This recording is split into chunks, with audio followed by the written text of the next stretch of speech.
Good afternoon, Seattle.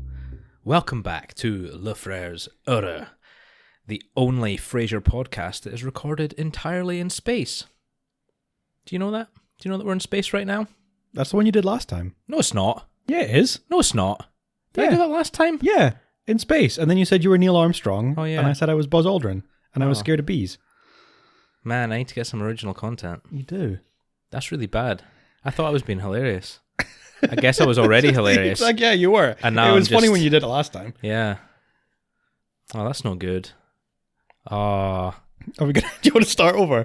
No, it's fine. We're 30 seconds in. We can start over. No, it's fine. It's all good. It's B-roll.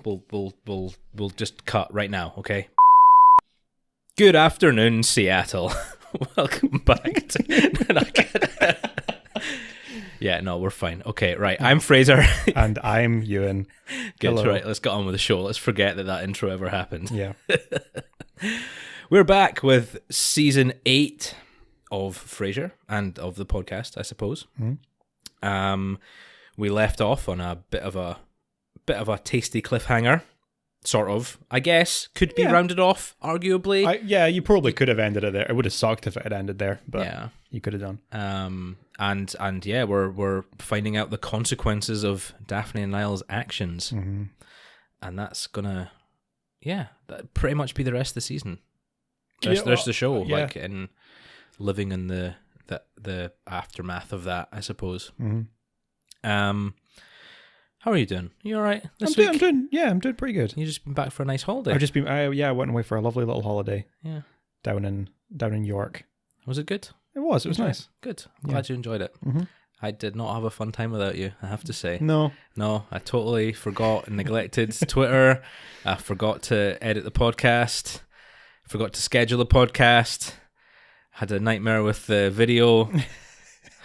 I got too used to having you around. Doing editing and stuff the last few weeks. You did put the good tweets up for the threads and the poll and that stuff with the about the whole stuff. Frasier cinematic universe. That was fun. It was a lot of fun. I loved what you put together with that. I know. It's funny. Yeah. But we're back to just normal episodes now. Mm-hmm. And with that comes episode 1, I suppose. Yeah. If you're ready to get stuck in. I'm ready to get stuck in. Excellent. And the dish ran away with the spoon is the first episode on the disc. As we said, it starts immediately after the cliffhanger from the previous season. Daphne and Niles in the Winnebago having decided to run off together, admitting their feelings for each other. Yeah. And it does something that not a lot of like sitcom cliffhangers do, in that this episode deals a lot with like the real life consequences of doing something like this. Yeah. I think a lot of sitcoms kind of either skirt past it and still treat it as this fictional scenario, which I guess it is, but like they treat it as fiction and kind of write whatever they like, or they just kind of ignore it altogether. You know, two people run off into the sunset or whatever. Mm-hmm. Whereas here, it's very grounded and very like addressing what would probably happen in real life if you left your partner at the altar and if you abandoned your wife after like a week of marriage. Yeah. It also kind of takes the steam out of the finale a little bit, I think. If you were watching it at the time when it was on live, you have the finale, it's big, it's dramatic, it's emotional, and then you've got, half a year, if not more, to wait until the next part, so that's fine. But when you're watching it on like through the DVDs or rewatching it just a couple of episodes at a time, it's very much like, oh, big dramatic build up, oh, it's a cliffhanger, and then like just completely deflates. Yeah. And it's like back to just, okay, this is real life again. Yeah. So I don't know. I don't know if that's a good thing or a bad thing.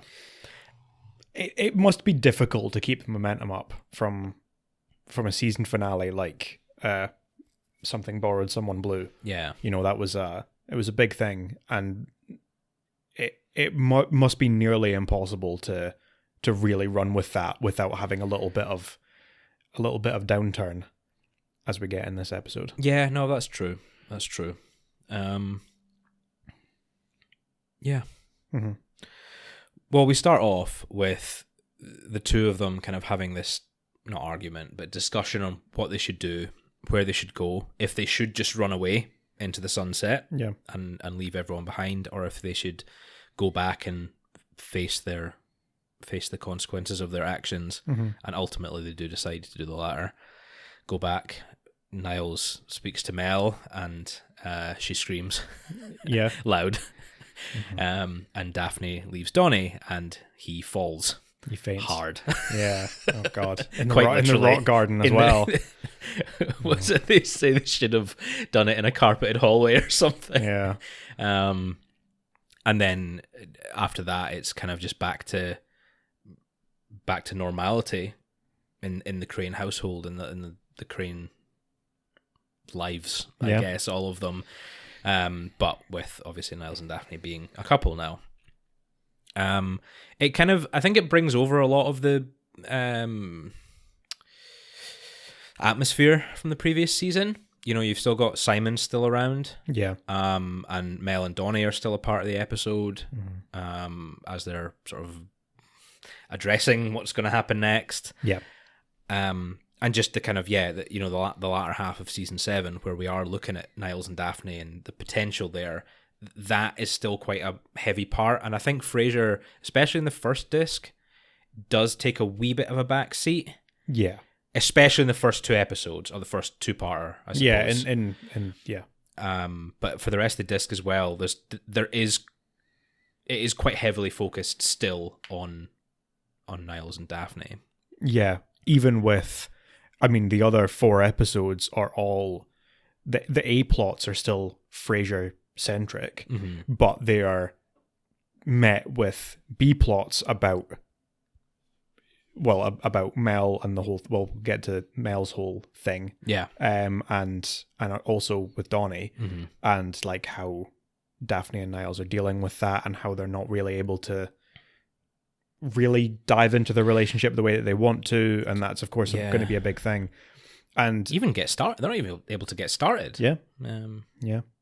Sorry, I cut you off there. No, it's just that it's even with Frasier being the focus of 4 out of 6 episodes in the disc, he's not even really, he doesn't get nearly as much of a spotlight as he usually does, because we need to give that time to Daphne and Niles. Yeah, it wouldn't feel right to kind of have this big build up and then just put them back to the side, you know? Yeah. But yeah, so we've said Mel and Donnie. So Donnie immediately kind of loses the plot and sues Daphne for emotional distress, I think it is. Yeah. Or no, it's not alienation of affection. It's something along the lines of like emotional distress. Yeah, breach of contract. Breach of contract, that's right. Because she presumably signed the wedding certificate, the marriage certificate. Because I think that's something is that something that you would do before the wedding? Idea. Well, at the wedding, is it not? You want to do it together after you actually get pronounced married? Probably. I don't know. I know that most places you would need to like file for it. Yeah. A few days in advance. That's why everyone goes off to like Vegas, is because you can just possibly do it. So they probably would have had to get the marriage license sorted, even if they hadn't signed it, which might. Anyway, Donnie being a divorce lawyer immediately jumps into, I am going to sue Daphne. And whether it's legitimate or not, it's his way of dealing with the sort of hurt of it. And to be fair, I kind of do feel sorry for him. He did nothing wrong. It's just she decided she wanted to be with someone else. So it's not quite like Mel, where we see her being sort of antagonistic, or she is causing a lot of problems. And people don't really like her. Donnie, other than Niles having feelings for Daphne, Donnie's really not the bad guy. He does nothing wrong. At all. Absolutely. He's an excellent partner, and he's just a nice, charming person. And you do feel sorry for him. I actually don't like what they do with him in this episode, in this whole disc, actually. Yeah. Where they kind of, he does lose it. Like, he does lose his mind a little bit. Which I guess, understandable. He's met the love of his life, going to get married, and then gets left at the altar. That is devastating. Yeah. but he's kind of built up this strong, confident character throughout previous episodes with him being a lawyer. He's very good at his job. He knows what he wants, and I feel like that kind of gets just thrown away a little bit. You know, Frasier goes to see him in his office, and he's sitting in the room with his lights off and playing with the little still wearing his cake tuxedo topper, from probably about 2 days ago. Which is, I don't know, I always, I've never really liked that that development. It's just a bit lazy almost, kind of just writing him off completely. Mel, however, I think retains a lot of her personality. Yeah. It's a lot more, not that Donnie's not believable, but it's a lot more believable that she would continue to act as she has previously, except Niles is in the crosshairs. Yeah. So they're in a bit of a stickier situation where they did already elope and are married, and there's a lot of, was it hairs to untangle there? But she does say that she will grant him the divorce. It'll be a painless divorce. They'll just separate. However, she wants to make it so that she's the good guy in the situation, that Niles leaves her and not whatever it is a week after they got married, because that'll hurt her social standing. Yeah. And that, it kind of escalates throughout the next few episodes as well. Niles building up to make it seem like she's all in the clear, and he's the one, and he is the one who broke up with her, and he did leave her, but she wants to make it seem like it was justified almost. Yeah. And in her eyes, you know, she was left for Niles' brother's servant, you know, in her eyes, which is, she says as much, which is pretty cruel. But it is very. I guess you would be a bit bitter in that situation. And I tell you, I really love the scene. So they have to go and do Niles' wedding reception. Yeah. They have a party. It's already planned, already booked, whatever. So Mel has Niles come along and pretend that everything's fine. The two of them just schmoozing with all the high-class friends and whatnot. And Mel, I love the scene with Mel and Niles, and she's explaining where they would be going on the honeymoon, or where they were on the honeymoon. No. Well, what they were going to do on the honeymoon. And there's just sublime acting from David Hyde Pierce here. He like kind of just goes very stern and says like, that sounds really nice. And Mel says like, well, it's not my fault, we're not going.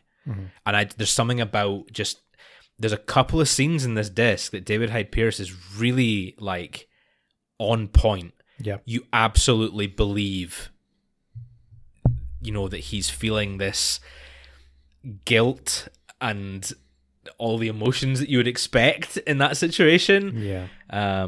It's really incredible. But the scene I really love is with Frasier when he gives his speech. Mel comes up to him and kind of tells him off. Oh, I heard that you were a big part of the two of them getting together and finding out they had feelings for each other and blah, blah, blah, blah, blah. And then she says, oh, I'll get you back for this. Or in her own sly way, she says that. And so gets Frasier to come up and do a toast. And it's brilliant. It's absolutely fantastic. The way that the way that Kelsey Grammer delivers it, but two, just the dialogue that he uses is so perfect. He doesn't name Mel by name. He says like, Niles and the love of his life. Yeah. I want to raise a toast and congratulate them. And he kind of says, it's something about like, we don't choose love, love chooses us. Yeah. But I couldn't, like, my father and I couldn't be happier with who Niles has ended up with. Yeah. Which is a real, like, it's a real jab back at Mel. It's a real, like, yeah, you. Like, no, it really is. It's great as well. Yeah. Like, just the way he delivers it. And I don't know what it is. Something about that scene gets me really like, yeah, okay. Yeah. They're two, Niles and Daphne, they're happy together. They shouldn't, they shouldn't let all these other people ruin their happy life together, despite the situation that led up to it. Yeah. And I think that I think that redeems Frasier in this episode, because later on he's a bit of an ass. Yeah, he making is. things a bit about himself. Yeah. Well, it's what he does. I know. It's what Frasier always does. To the point where when Niles and Daphne both start arguing. Well, they're arguing with each other and arguing at Frasier, and Niles says something about like, you keep getting involved in everyone else's business and just why don't you keep to yourself for once? And Frasier acts all horrified. This is when he does his "I am wounded," and he shouts, "Well, I never." And then Niles, as he's storming out, says, "No, you always," and slams the door. And it's very funny, and it's very true. I mean, Frasier just gets in everyone's business and meddles all the time, and it's really nice seeing Niles and Daphne, who are now facing the consequences of his meddling, just fighting back and telling him to get stuffed. You know? The way he tries to gaslight everyone as well and say like, "Oh, it's I'm so sorry that I tried to make your life better," and it's like, shut up. Yeah, come on, man. He's trying to guilt trip everybody. Guilt them, yeah. But eventually, I think he kind of redeems himself in the speech more than the finale of the episode. As things go on, Niles and Daphne are getting more and more tense and short with each other, and kind of, should we have done this? Was this the right decision? Everyone's getting hurt and things are going horribly wrong and blah, blah, blah, blah. And they can't go out to dinner together. Mel's forbidden them to be seen in public together. Yeah. To avoid rumours of an affair or whatever, I presume. And eventually they do kind of not separate. They take some time to cool off, and Martin and Frasier help out, bring them together, and put on a nice scene on the roof with the restaurant and the wine and the starlight and everything. And it's really nice and it's really sweet. And it kind of... I like how much Frasier and Martin support them. And support the whole situation. Yeah, it's really sweet, and it's good to know that they do have his back, both of their backs, I suppose. Yeah. Yeah. It's a nice ending. I like the two of them having their dinner and having their date. Yeah, the whole episode's pretty good. In terms of episode quality, I think it's pretty great, actually. Yeah. I think it's a really good opener, and it's quite a good conclusion, even though there is that shift in like momentum, I guess, in the plot. It is still a really strong episode.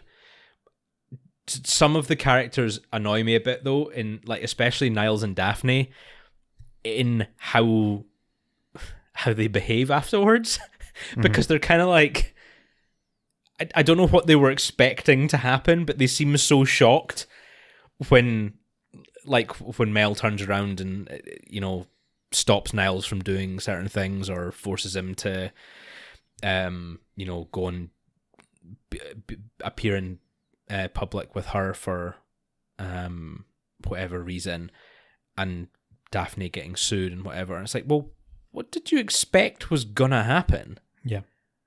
Did you think you would just drive off and be together and leave your fiance and wife respectively, and that would just be that? That would be the end of it. Like, so I don't know. There's this sort of like faux outrage from them throughout the episode, and it's like, well, yeah, I'm glad you're together, but it comes at a cost. It does. Surely you should have known that. And yeah, we've also got Jane Leeves being pregnant. Yes, which we did not mention. Yeah, we've not mentioned. This is the start of what, 8 episodes or so, I think, first 2 discs. Yeah, it's less. I always think it's more than it actually is. But she's absent from the kind of middle. Yeah, it's a good 4 or 5 episodes. She's missing from, because Jane Leeves was pregnant. Yeah. And they didn't write it into the story as her being pregnant. They write in a different plot. Yes. which we'll explore as it comes along. Yeah, keep an eye on. There's not really much mention of it at the start, even though it is, I guess, notable, and they knew it was coming, and they do start to play with it a bit, but we don't actually know what's going on. I don't know the next disc. I think I don't know how true it is, because there's always inconsistencies with people talking about it online.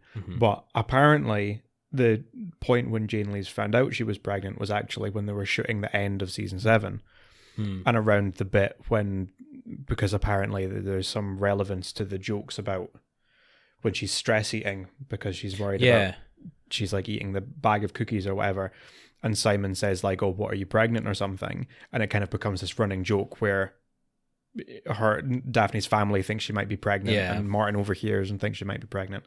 And apparently that was kind of written in because Jane Lees found out. I always kind of assumed, because they do lay the groundwork there of her starting to eat when she's stressed. That's true. So I always assumed, or at least like she was trying, maybe. I don't know. Yeah, I don't know.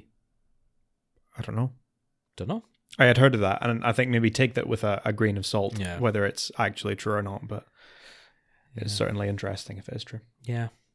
Well, that is A Dish Thrown Away with a Spoon. How do you rank the season 8 opener? So I just give it a 3. Only a 3? Yeah, I don't love the episode. I think it's okay. But I definitely think it would have been better if we had gotten a little bit more focus on Daphne and Niles and a little bit less focus on Frasier.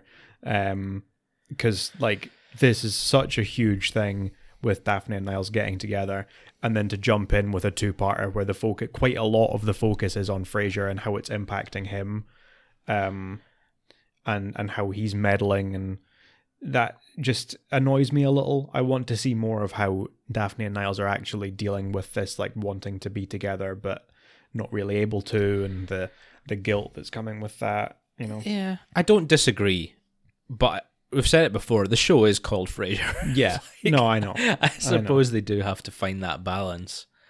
But I know what you mean. Yeah, there are quite a few scenes, like with him going to see Donnie, and then him getting all up in arms when they call him out on meddling. I know what you mean. That's fair. I was a little bit more generous. I give it a 4. Yeah. I think it's actually quite good. I'm always quite critical in season 8. But rewatching it, I think it is actually a pretty solid opener and a solid continuation of the finale of season 7. Yeah. Albeit in a slightly like different direction from where season 7 was taking us. But no, I like it. I think it's pretty strong. It's got some really great acting from particularly David Hyde Pierce. The only bits I don't really like are how Donnie is treated. Yep. And the continued presence of Simon as well. And the fact that Simon's still kicking about is it makes me not keen on it. Unnecessary and kind of just he just disappears as well. He doesn't even announce his exit. I think this is the last episode he's in for a while. He does appear again at one point, but is it into season 10? I think it's season 9. It is season 9. I think it's middle of season 9. But yeah, he just disappears. And that's it. And we're all thankful for it. Yeah. Okay, that's fine. That's a decent score, I think, for the season opener. We go on to The Bad Son. So this is one of the episodes kind of taking a step back almost. We've had the focus on Niles and Daphne, and now we're kind of treating that as an ongoing arc while we get more of the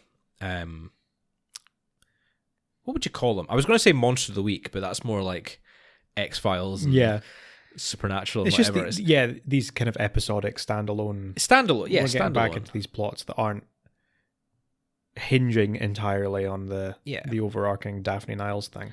Yeah. While it's still going on in the background, we've got Frasier, who is creeping, for lack of a better word, on a lady on the bus.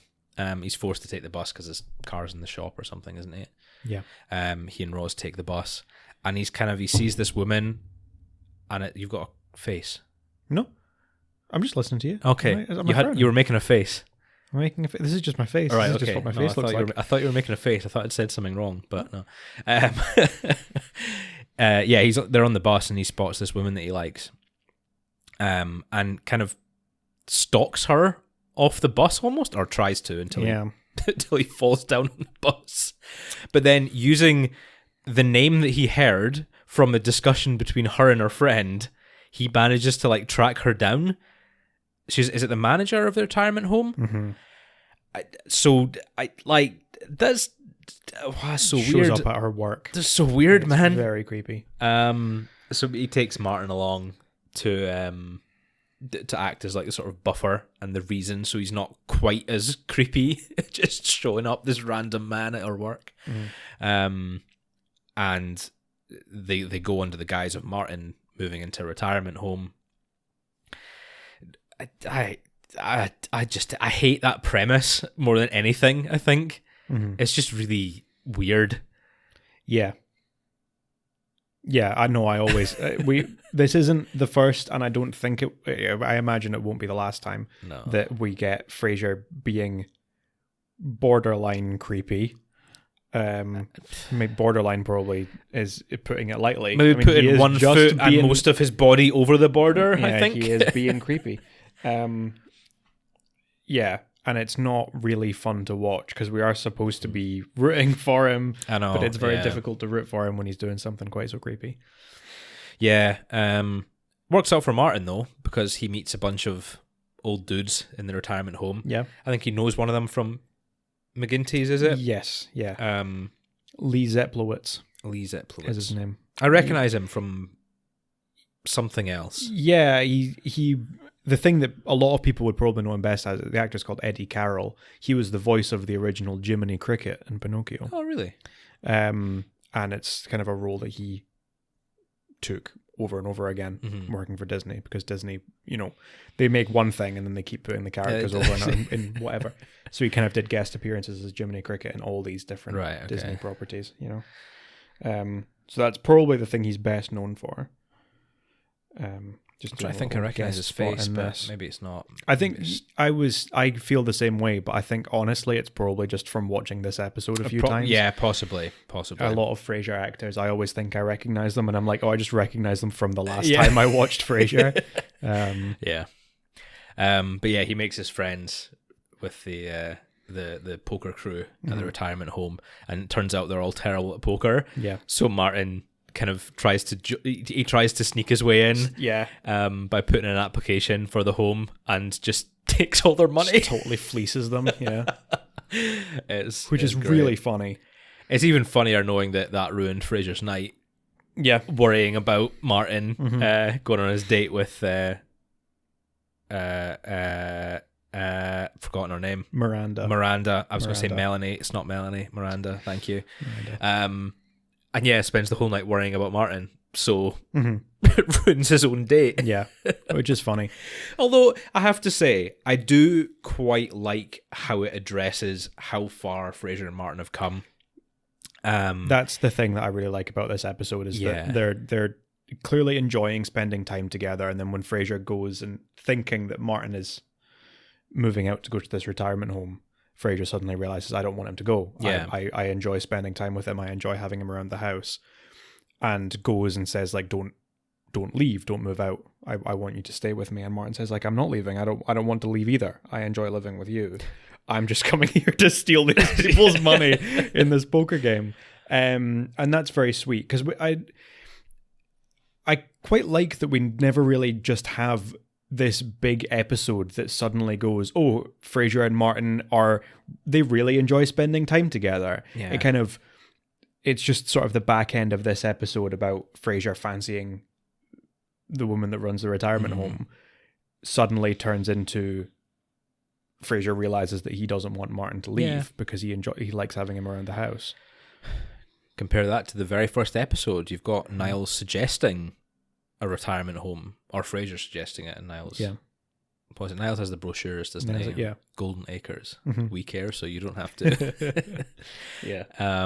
So I quite like that comparison. And, 8 years of growth on their relationship is nice to see, that they do genuinely care about each other's company. So that's nice. The rest of the episode's pretty dull, though, I have to say. Yeah, and as you say, borderline creepy. It's not great. Yeah, so we do have the B plot here with Daphne and Niles. They go out to have a picnic on the roof to watch the meteor shower. Mm-hmm. And they wind up getting locked up on the roof because the door closes. And it's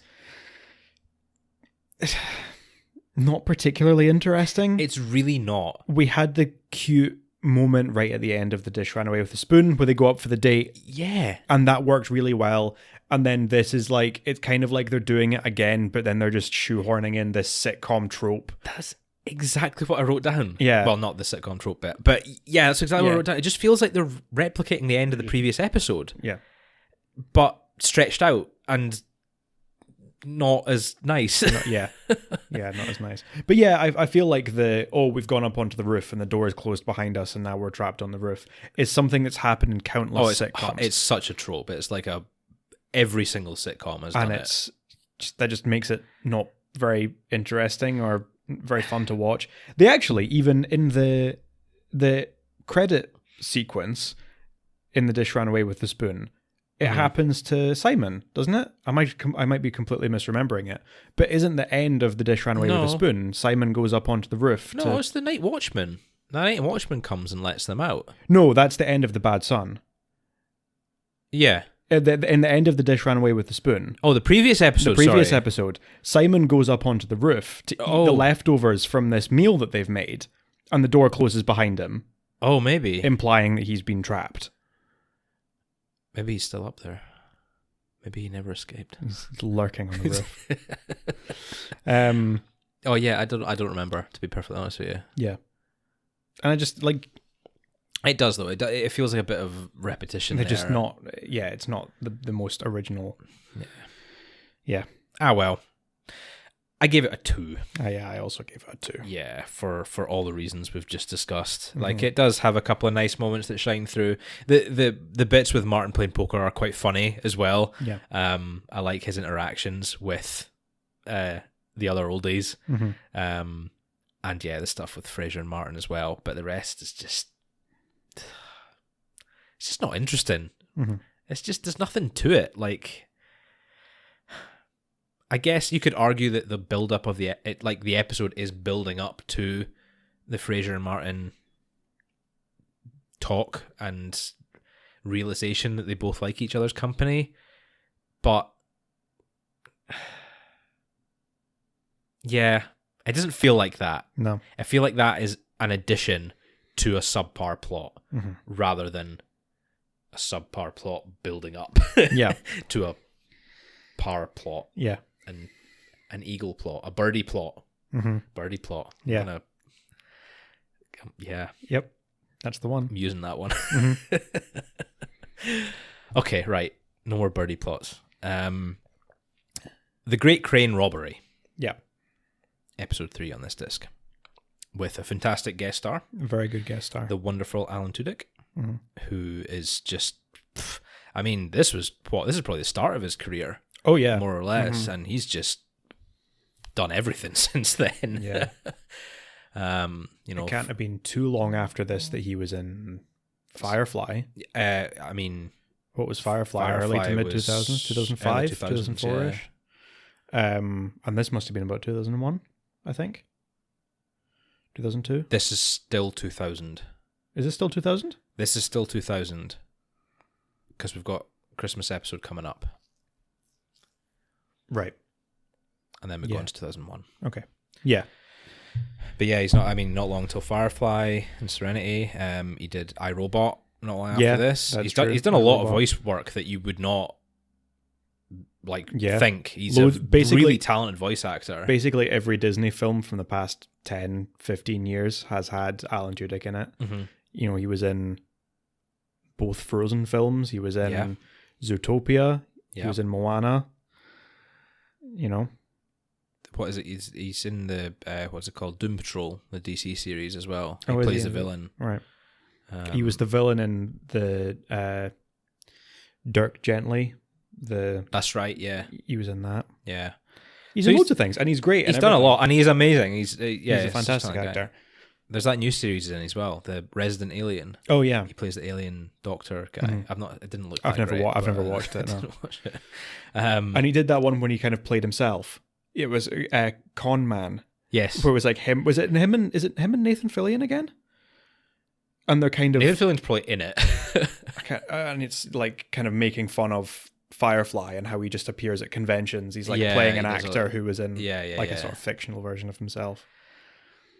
It's a fun concept. I've never watched it. I don't know if it's any good, but I remember seeing people talking about it and thinking, that looks like fun. Yeah. I want to watch that. Yeah, we like Alan Tudyk. Yeah. So he's playing a sort of Mark Zuckerberg-esque character. Prior to Mark Zuckerberg? When was Facebook? Yeah, no, Facebook wasn't until into the 2000s.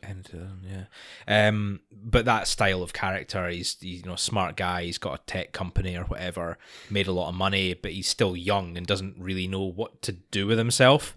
So he buys over KCL, wanting to branch out into different things, and is just kind of trying to get his foot in, I guess, and just see what's what and see if there's anything he can do to input.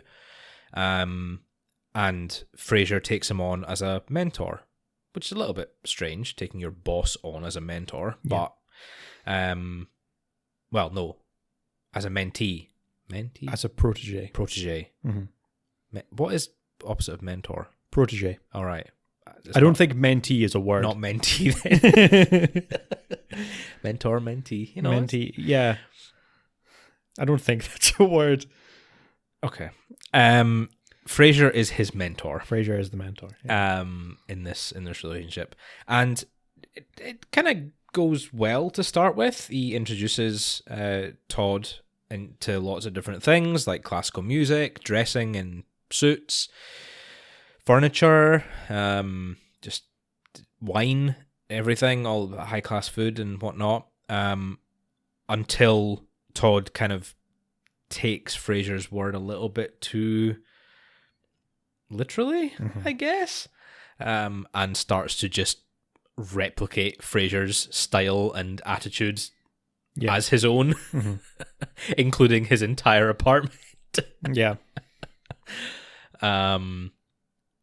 I struggle to understand how people are that like tone deaf. What, as to just to replicate someone else's style? Like, yeah. I'm always very conscious of that kind of thing.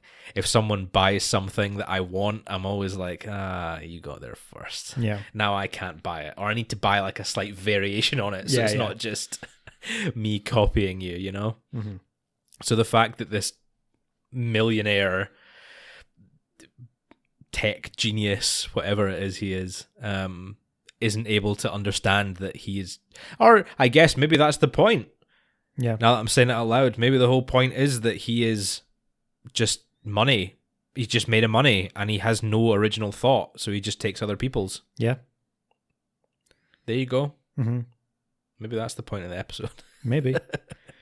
I always thought that there was at least, I don't know if it's unintentional, but I always kind of thought it must be at least partly Frasier's fault that Todd's just completely copied him, because Frasier's so arrogant about having everything has to be his way that if he then is trying to teach someone what good taste is, his idea of good taste is just the things that I like and the things that I have. Yeah. Like, oh, I think I need to get a new couch for my apartment. Well, you should get a Coco Chanel couch. You know, like, oh, I'm interested in trying wine. Oh, you should drink this sherry that I like, you know. And then that's true. Todd's just going to be taking all of that and carrying it on. Yeah. I mean, I'm happy to blame Frasier for anything at any point, but I know what you mean. Yeah, I guess there probably is a part of that. Mm-hmm. We never explicitly see it. It's more him just advising here and there. Todd's at a restaurant and they only have a certain type of wine. Or is it the suit he's getting? He's getting a suit. It's a suit, and they only have a certain type of fabric or whatever, and Frasier runs out the cafe to go and help him. Yeah. So it's not... Yeah, I guess it's not a huge stretch for him to have run down there and been like, no, this is the fabric that I use, and it's perfect. Use this instead. Yep. Yeah. Poor Todd. Mm-hmm. I mean, I say poor. He's the opposite he's not of poor. Of poor. No, not at all. But he's not. He's obviously got no like originality. Yeah. In him, and that's kind of sad. Yeah.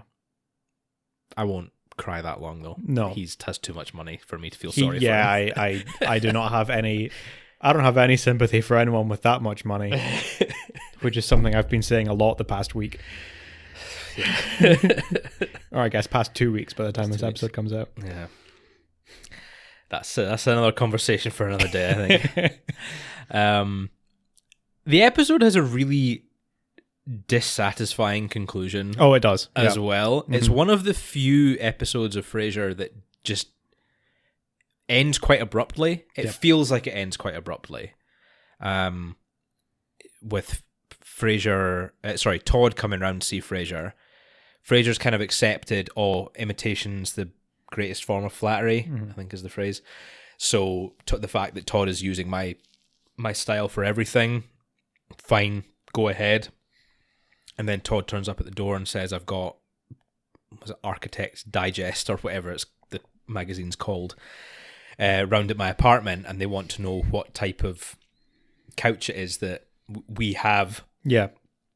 And they're doing a profile on me and blah, blah, blah. And Frasier has like a panic attack and can't sit anywhere. Yeah. He's emptied the apartment from trying to redesign it. And he absolutely panics. And then the episode just ends. Yeah. He goes and has a panic attack on the toilet and the episode just ends. Mm-hmm. It feels like it's not concluded, you know? It feels like the quote unquote villain, Todd's he's not a villain, but it feels like he's not got his comeuppance, and Frasier's just kind of has to deal with it. Yeah. But we as the audience have to deal with it as well, and I don't like that. Mm-hmm. Yeah. I'm trying to think of other episodes that end as abruptly. I don't think there are many. This is the one that would come to my head if I was thinking of... Yeah, this is definitely... abrupt endings. Can't think of any. Yeah. Can't think of any off the top of my head. I think a lot of the reason that this episode doesn't work that well, or it's not that I don't think it works well, I think it has a lot going for it, and I do think it's a strong episode, but the thing that really detracts from it is that because of the time that it came out, we needed to have a decent amount of time cut away from this main plot with Frasier and Todd to go back to the Daphne Niles thing. Yeah. And we have a B plot of Niles having to go out and act boorish with some of Mel's society friends. Mm-hmm. And it lends to some funny scenes, but it's just a bit frustrating that it means that we don't really have enough time to do either properly. We don't get a full episode of farce where Niles is trying to act like a snob or a whatever in front of Mel's friends to make himself look bad. Yeah. And we don't also, it means that we cut into a little bit of time with the whole plot with Todd. That's true. I don't disagree. I find Todd's plot and Frasier's plot sufficient. Yeah. That's not to say I wouldn't want more of Alan Tudyk. Mm-hmm. For me, having rewatched this disc, I'm more satisfied with them kind of introducing Niles' behavior and Mel manipulating him here to then use it as a punchline in, well, really only the next episode. But if they'd had that as sort of a running joke in the background, as they did with like Maris's divorce, mm-hmm. just sort of the occasional punchline over a few episodes, I think I would have been okay with that. Yeah. I mean, I think I am okay with that. I'm not really bothered. But I know what you mean. They could have done a full episode where it's Frasier and Niles go out to a swanky party and Niles has to act uncouth. Yeah. Yeah. But that is what it is. We get what we get. And I think we get a pretty middle of the road episode. I actually would put it up a little. Yeah? Yeah. So would you give it a 3? I give it a 3. You give it a 3. I give it a 4. A 4, okay. I put it up a little. I think it's partly just because I think Alan Tudyk's one of the best guest stars. Yeah. Across the whole show. Definitely one of the most notable. Really. And it's not like, I know I'm not criticizing the B plot. I think it's a little frustrating that it cuts into the plot, and I don't think we really get enough time to explore either. But I do think the B plot is good. I do enjoy watching it. I think it's very funny. It has one of the best David Hyde Pierce just saying a word in a foreign language jokes, where like it's not even like a clever setup, it's just David Hyde Pierce's delivery of him saying "Schwanda de Dudelsack Pfeifer," and it cracks me up. It's so funny. What's the translation of that? Schwanda is a name. A Dudelsack Pfeifer is a bagpiper. Is it? Okay. Yeah. It is a little frustrating because it doesn't actually make sense for him to be saying the German title because it's a Czech opera. Oh, okay. So he should either be saying the English title, which is Schwanda the Bagpiper, or he should be saying the original Czech title. Which is? I can't remember. Okay. But the fact that he's saying the German title clearly just goes to show that he's just saying it because it's funny. It sounds funny, yeah. But there you go. Ah, well. Yeah. That's me picking a little. No, but it's good that it's... Yeah, I'm glad to see you ranking some episodes a little bit higher. I know. I feel like you've I know been I am quite critical recently, but... Yeah, I think season 8, I'm not expecting to give a lot of high rankings, but to be fair, there are at least a few episodes that I think are really good. A couple of good episodes. And this disc has a few. Yeah. And this is one of them. I think this is a good one. Yeah, for me, it's very middle of the road. I think we've got a great guest star. We've got a decent plot as well.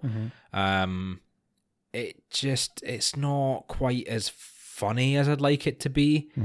I think some of the dialogue is lacking a little bit in favor of this plot between Frasier and Todd.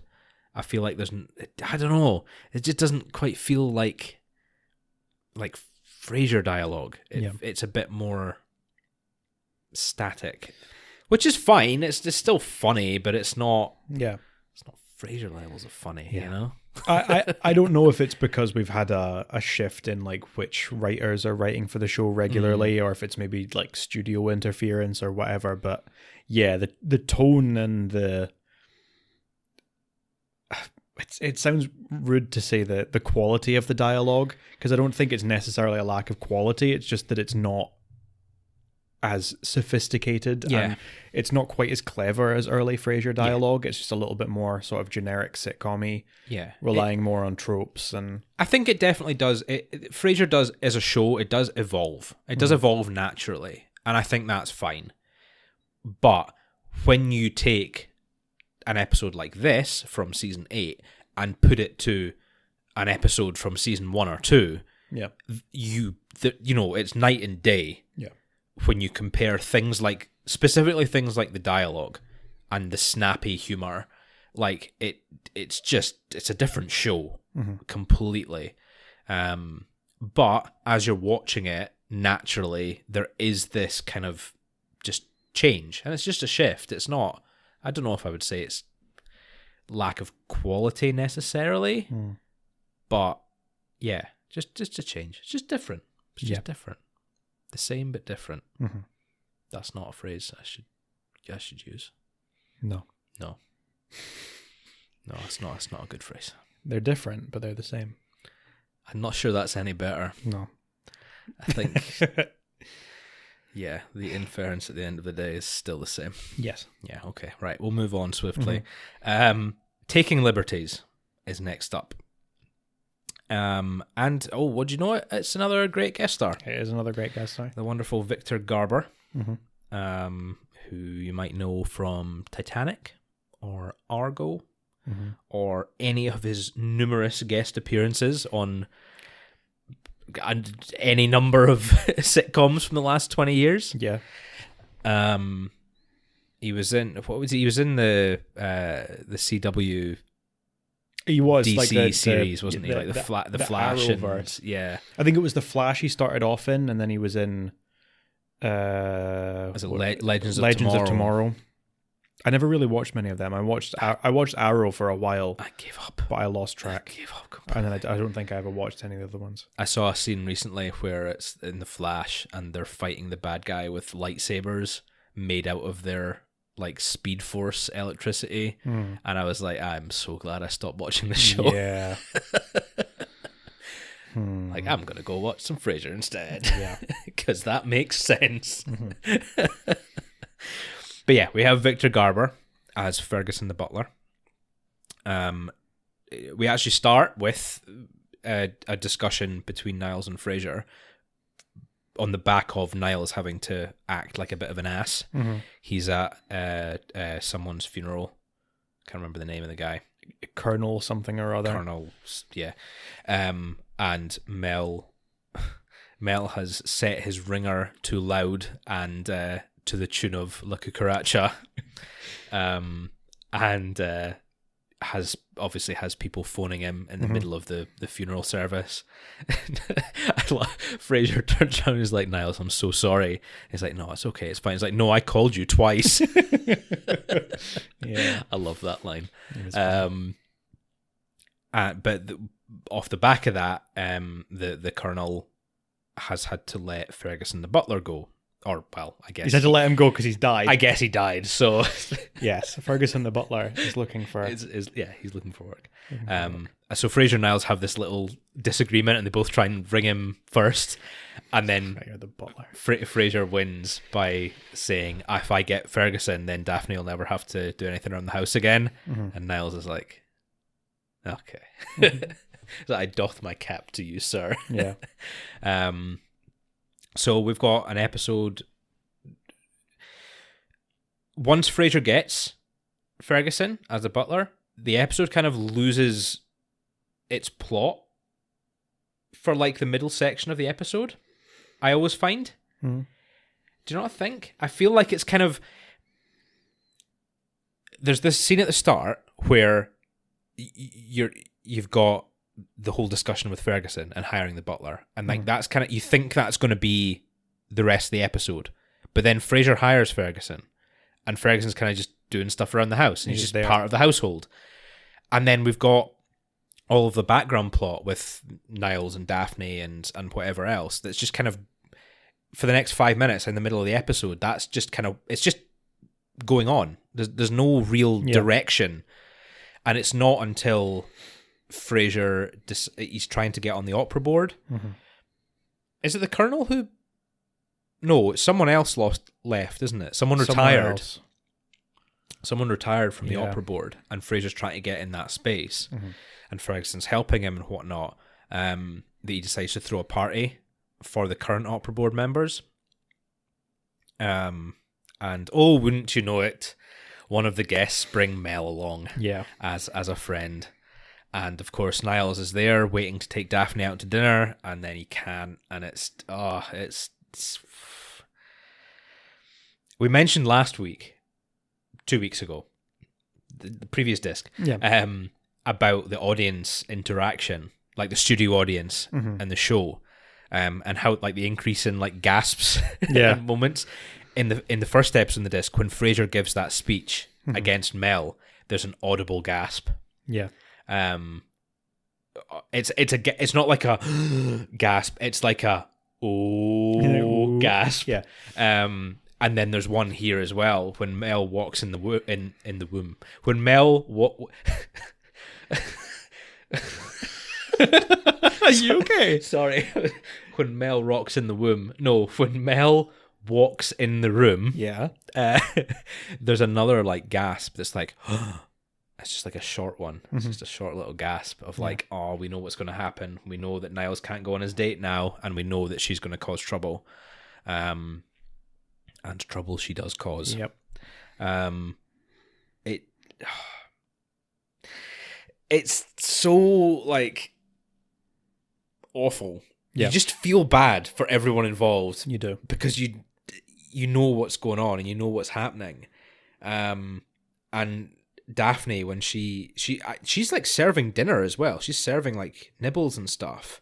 Yeah, I think Daphne gets roped into helping serve stuff because she's suddenly around the house again.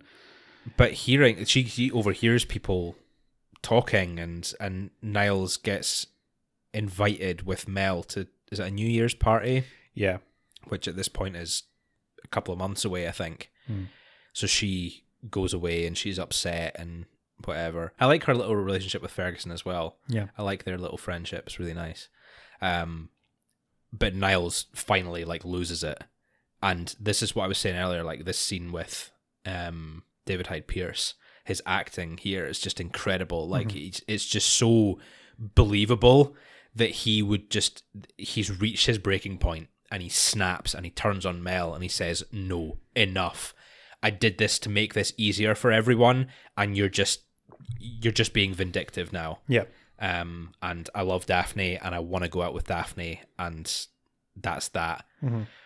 Which of course ruins Frasier's party. It does. But for once he's actually quite accepting of it. He's kind of like, it's okay, it's fine. Yeah. You guys are happy. You're my family. And Mel storms off, never to be seen again. I don't think. No, never appears again. Yes, goodbye, Jane Addams. You were a worthy adversary. Yeah. And it's a good episode. It is a really good episode, actually. It is a strong one. Just the combination of Victor Garber. You've got Jane Addams coming back. She's kind of been absent the last couple of episodes, and we've only really seen her in the background. And I just like it. Yeah. So when I was saying earlier, right, that there's a bit of a blank in the middle of the episode, that wasn't strictly a criticism. Yeah. I kind of like that in episodes sometimes, when you get these segments of just the cast going about their lives. Or not the cast, the characters going about their lives. Yeah. It's kind of nice to just have that break from plot and just kind of get involved in the world, the Frasier universe, you know. So yeah, those little bits are nice. And yeah, Daphne and Ferguson, there's something really just sweet about. Were you the same as me, right? When they first have their first conversation in the kitchen, and she's talking about her and Niles, and Ferguson's making comments kind of like, it seems like he's being quite aggressive towards her and quite like writing off their relationship. He's very dismissive, about like the I guess the class element, the status element of the relationship. Niles it has a higher social standing than Daphne does, just because of, I guess, money, or because of his experience and whatever. But I think it just comes from him not knowing the characters. I mean, we as the audience can easily say like, oh, but it's not like that because they've known each other for years and we've seen them be so close in a way that really has nothing to do with money or status or whatever. But it's just, I just every time I watch it, that first scene, he always seems quite aggressive towards Daphne, but in every subsequent scene, he always seems like he actually cares about her, even though he barely knows her. He seems like he's really quite thoughtful. Good guy Ferguson. Yeah, I hope he's doing well. It's a good episode. I gave it a 4 cups out of 5. I also gave it a 4 cups out of 5. Excellent. Incredible. We're in agreement there. I mean, as I've said, it's just a solid episode. It's good to be. not back on track, but it feels like you're kind of getting back to normality a little bit with Mel kind of finally being swept aside. It's a good episode to do it. I think it lends a little bit to like shock value when she shows up at the door, and we didn't know it was going to be a Mel episode, you know, up until that point. But I think they do it really well, and the inclusion of Ferguson makes it very, like, not only is he a great guest, but also just adds another layer of like situational understanding when everything's happening, and he's kind of, you know, he's aware of how Daphne's feeling. He offers the handkerchief. He's aware of when people are wanting to leave. He goes and gets everyone's coats. You know, I don't know. It just it this like added a little bit of humor to everything. That he's good at his job. Yeah, in that very kind of PG Woodhouse, like Jeeves and Wooster kind of way, where it's like Frasier's the sort of, he might be the one that has the higher social standing, but he's a bit of an idiot. Yeah, and Ferguson gets to be the kind of brains of the operation for a little while. Yeah, I reckon that'd be fun. Being a butler or having a butler? Being a butler, but like in that way where you're actually the one that's in charge, you know? Like Batman and Alfred. Yeah. I guess. We all know he's the one behind it. Is Alfred the... Yeah, he's the brains of the operation. Is Alfred the brains of the operation? What are you talking about? Batman would be nothing without Alfred. No, that's true. Nothing. Not a chance. Yeah. Love Alfred. Mm-hmm. Yeah. What was I talking about again? I don't know. Frasier, yeah, of course. You mentioned Batman and Alfred, and I started thinking about the Auntie Donna bit where they're doing the Ben Mendelsohn joke, and one of them starts pretending to be Michael Caine. Oh, you wouldn't call the cops on me, would you, mate? Oh, man. You wouldn't call the Star Wars on me, would you, mate? I love that bit, man. That's so funny. So silly. Right. If anyone hasn't heard it, go and Google Auntie Donna, Ben Mendelsohn. It is spot on. Classic. I wish Ben Mendelsohn was around more in these days. I think he'd be a great like sitcom guest star. He would. He's in the new... he's going to be in the Marvel Secret Invasion. Yeah. Looking forward to that. Yeah. Yeah. You've not been talking to the Skrulls, have you, mate?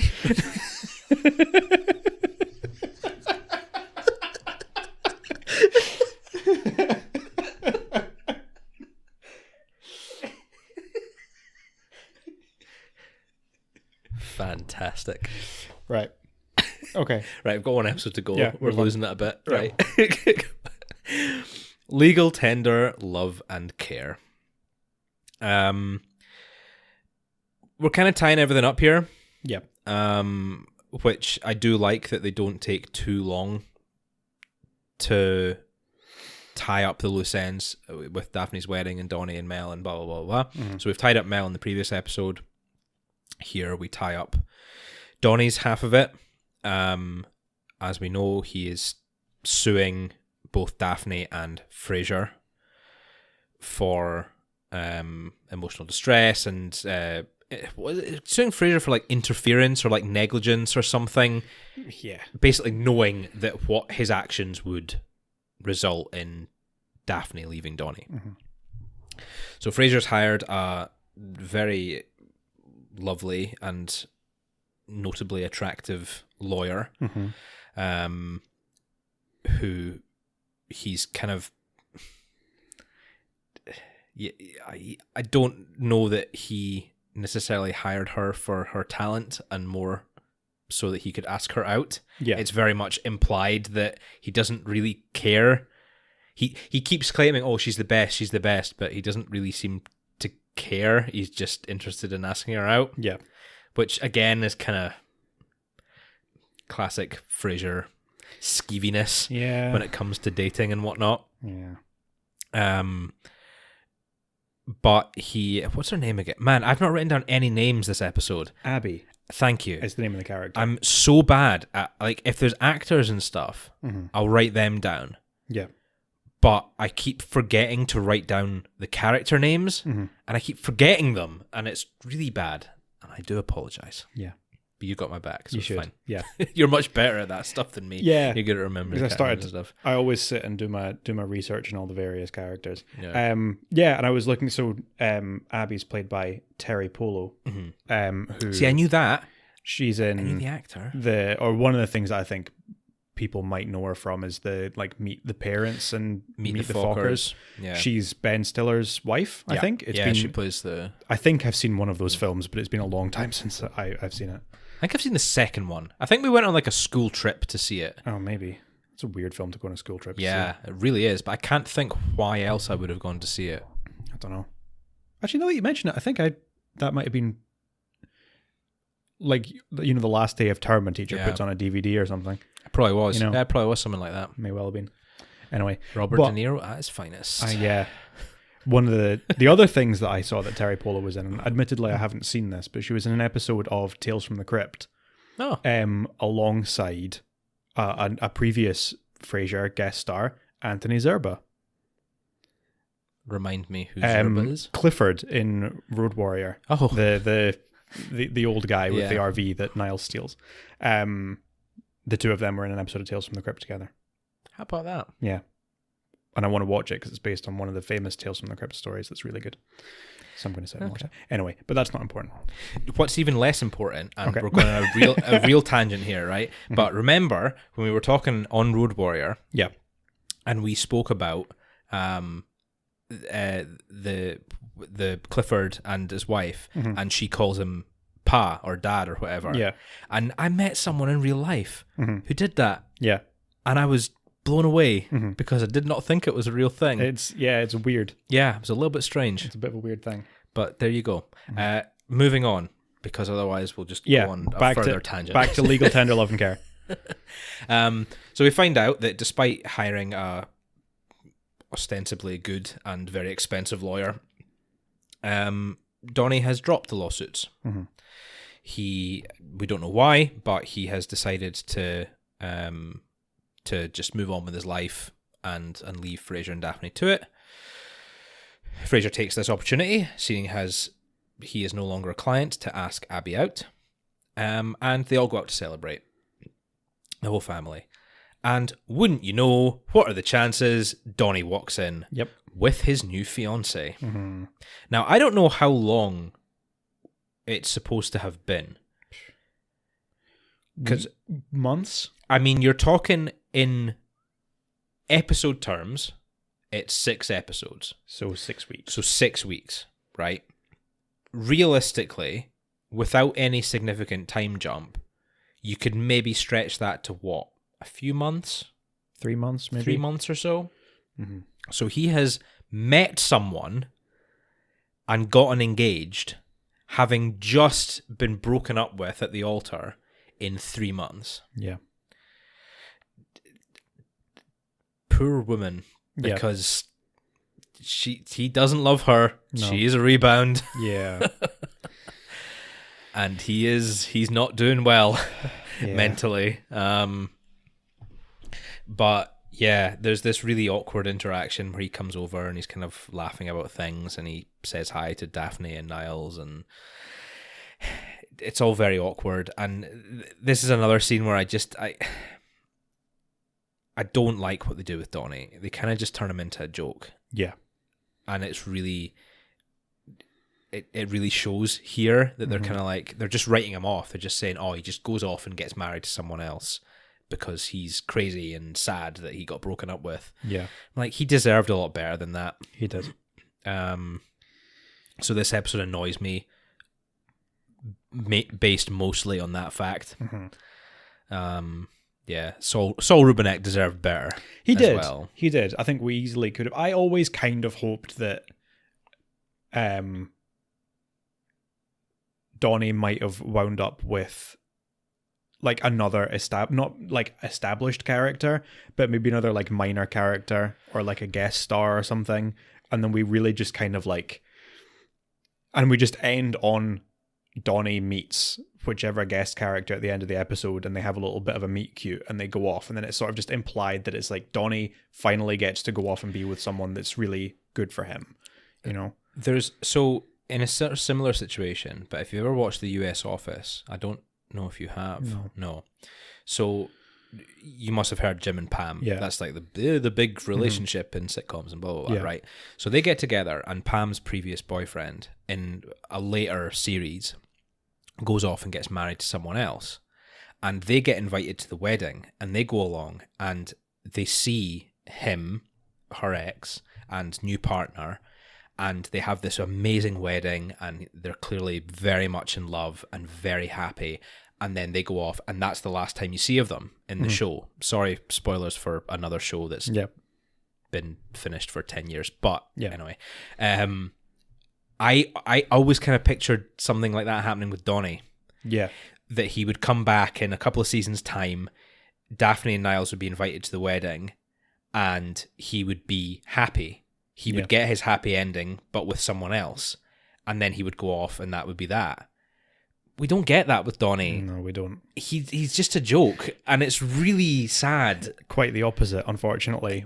We do bring him back in, what is it, season 10? Beginning of season 10? And yeah. And it's the same. They really drive home the point of, like, no matter how long it's been, he's still hung up, he's still sad, he can't find love, and that's the last time we see him, and that's a bummer. It is. It's a huge bummer. Yeah, it really bums me out. I'm really bummed. It's a shame. The rest of the episode, we've got kind of two halves. We've got Frasier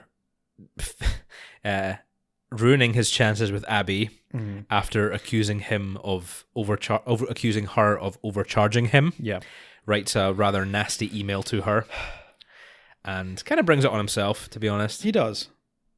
As per usual, you just gotta pick one or the other. If you're worried that your new girlfriend has cheated you out of money one way or the other, or done something that you find completely reprehensible, and you're gonna accuse them of something, either accuse them of it and don't try and continue dating them, or just let it go and, like, get over it and go on dating them. Don't send a nasty email where you accuse them of being a horrible con artist, or what is it? He calls him a chiseler.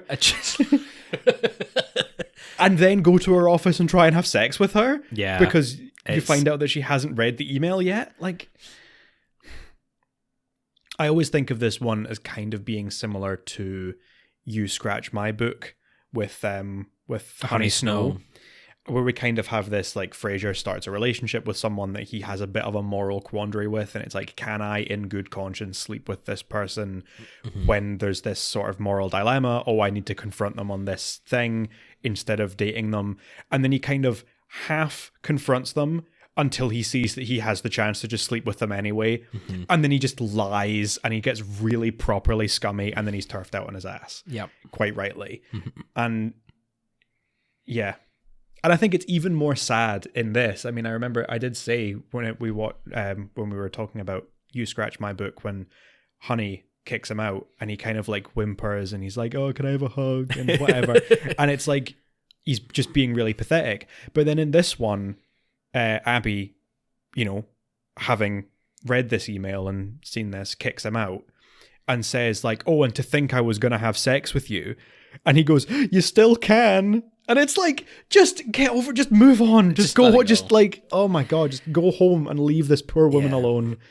It's like, man, you messed up, deal with it. You did. Oh, God. You ruined your chances, God.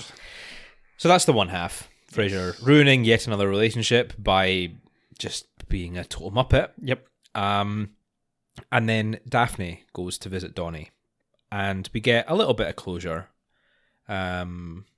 She goes. She has a little interaction with Mother Douglas, Donnie's mom, and they have words. Yeah, but ultimately she gets a chance to tell Donnie, well, kind of that she thinks she's making a mistake. She thinks he's making a mistake.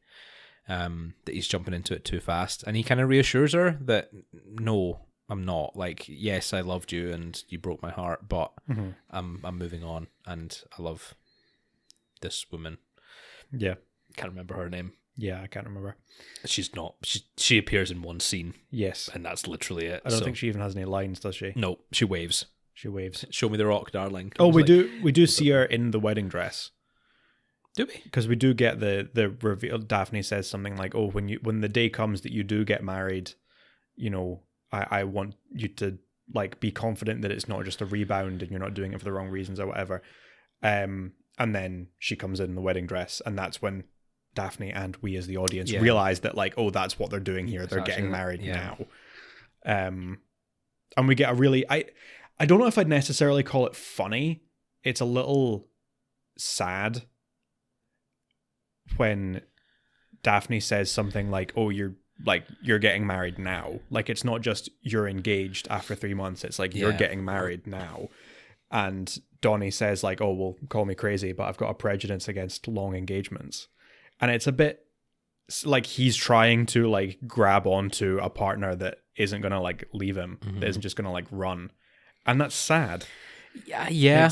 It really is quite heartbreaking. Yeah. Again, Donnie's not the villain. No, not at all. He's not. He's very much played as kind of a bit of a villain in this disc. Yeah. And a bit of an antagonist. But really, he got broken up with at the altar, having been nothing but loving towards Daphne. Yeah. Poor guy.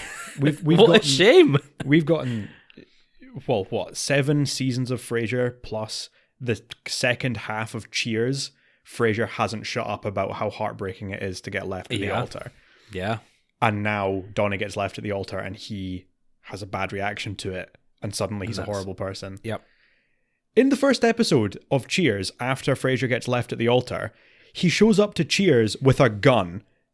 Does he actually? Yes. Oh my God. He shows up to Cheers with a gun and points it at Sam. I was going to say tries to kill him. He doesn't actually try to kill him because the gun's not loaded. But tries to like basically threaten to kill him in order to put the fear into Sam. I'm like, that's probably worse than trying to sue somebody, I think. I mean, that's definitely a felony. Yeah. So... Yeah, we know that Frasier has a habit of losing his mind a little bit. He does. In certain situations. Poor Frasier. I mean... No. Sometimes poor Frasier. Okay, so... Episode 6, what do you think? How would you give it? Yeah, not a great one for me. I like little bits of it. Little bits.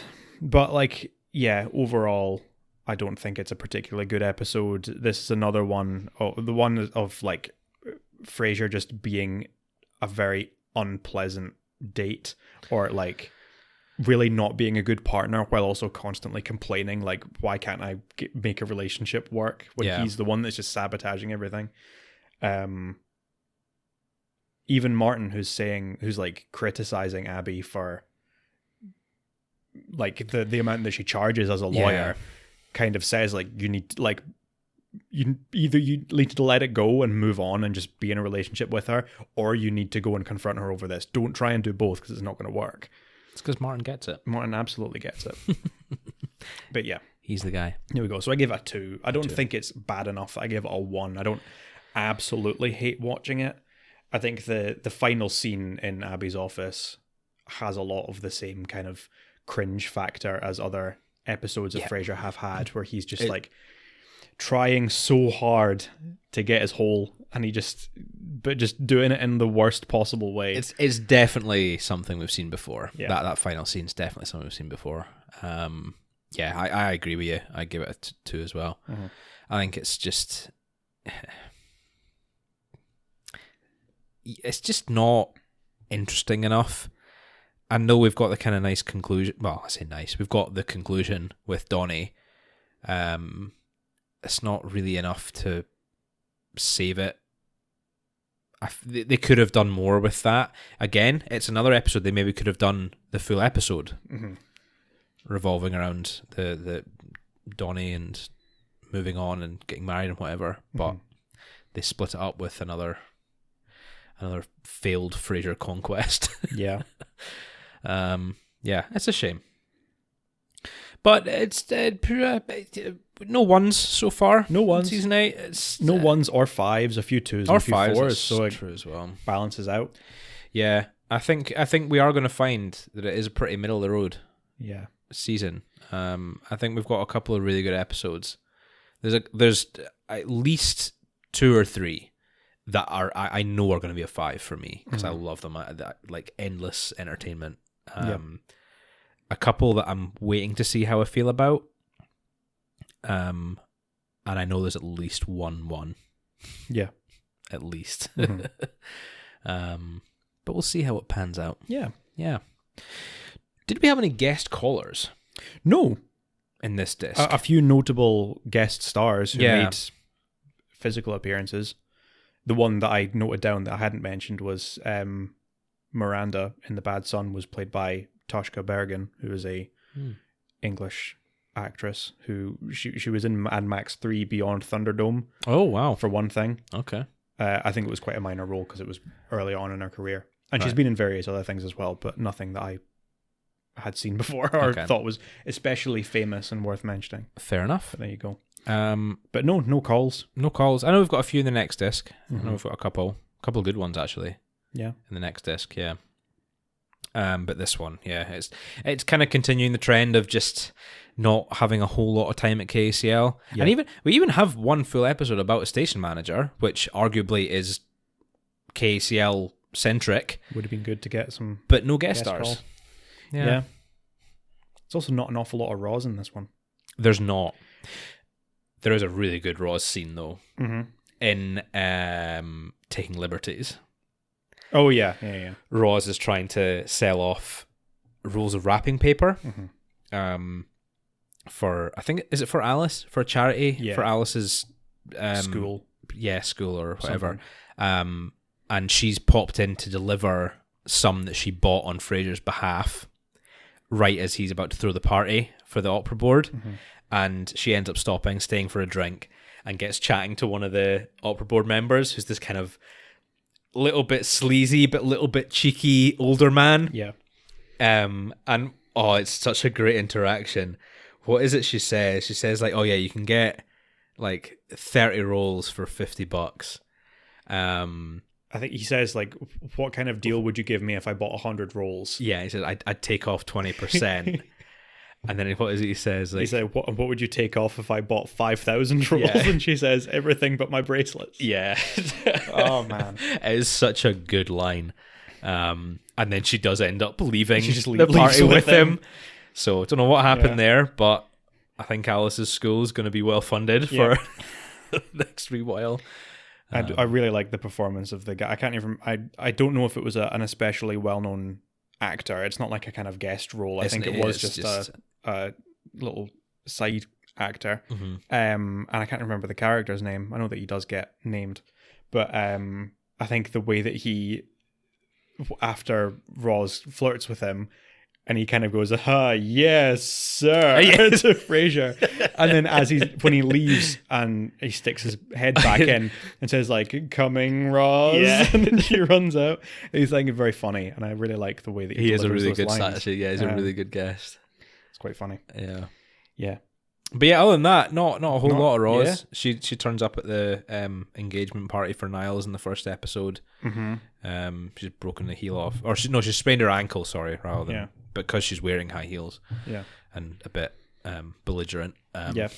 She's got a couple of good roles in the next disc though, so plenty to look forward to. Yep. In the rest of season 8. Very exciting. Any highlights from this disc? So my highlight is from And the Dish Ran Away with the Spoon. You've thought about this. I thought about it. I actually wrote it down. Okay. Because this one I really like, and it's a weird one just because it's like a line delivery that I just really enjoy. I think it sounds really good. And it's Frasier's he's kind of gotten in trouble for meddling with Daphne and Niles. And then Daphne's stormed off to her room. Niles has stormed out of the apartment.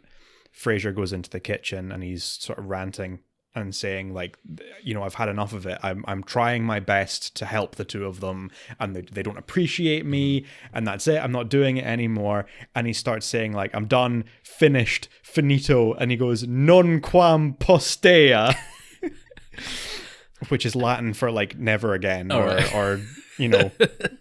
whatever. And it's just the delivery is really funny. So that's your highlight? That's my highlight. Okay. That, and combined with the fact that Martin is making a sandwich just and just going, yeah, whatever, while he's going. And very funny. Yeah. Okay. No, that's a good one. Non quam. Is that the one when Martin gets he's got like a jar of mayonnaise, and while Frasier is ranting, just holds it out to him and says like, "What's the expiration on date on this? I don't have my glasses on." And he goes, "Yesterday." And he goes, "I'll chance it." Yeah, I think it keeps going making the sandwich, and Frasier continues. I think it is. Yeah, I think it is. Yeah, that's just a funny little scene with the two of them. Yeah, no, it's good. So if we're talking about overall highlights for the disc, I want to give it to David Hyde Pierce's acting in some of the more serious moments of the episodes. I think is really incredible and worth noting.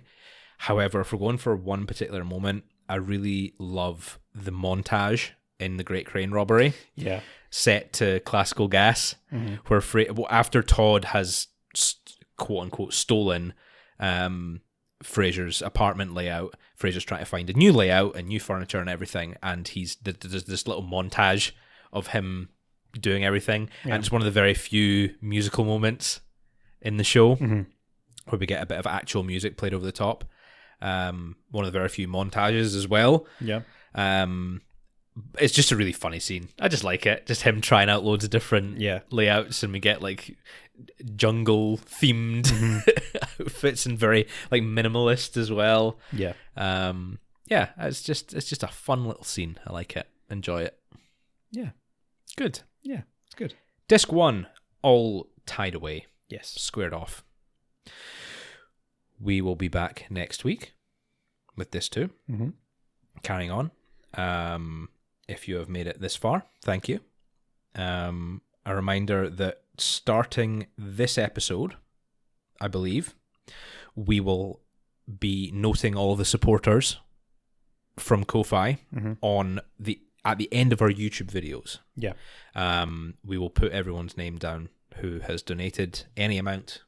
Can be 10p, can be £10,000. Fingers crossed. Some high flyer wants to pay for some new equipment for us. That would be nice. Yes, we will make sure that your names are included in the credits of every YouTube episode going forward. And I think that's it, actually. I think that's all I had to say. Yeah. I don't think there's anything else. Yeah. Thank you for your continued support. Yes. If you would like to be one of those Ko-Fi supporters, then you can find the link in our in the episode description of the podcast of the podcast episode, and also we've got a link tree on our Twitter and Instagram and etc.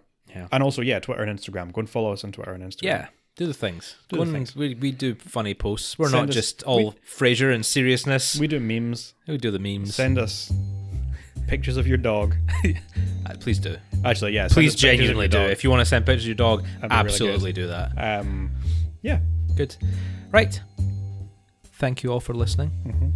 No. I got it wrong again. You got it wrong.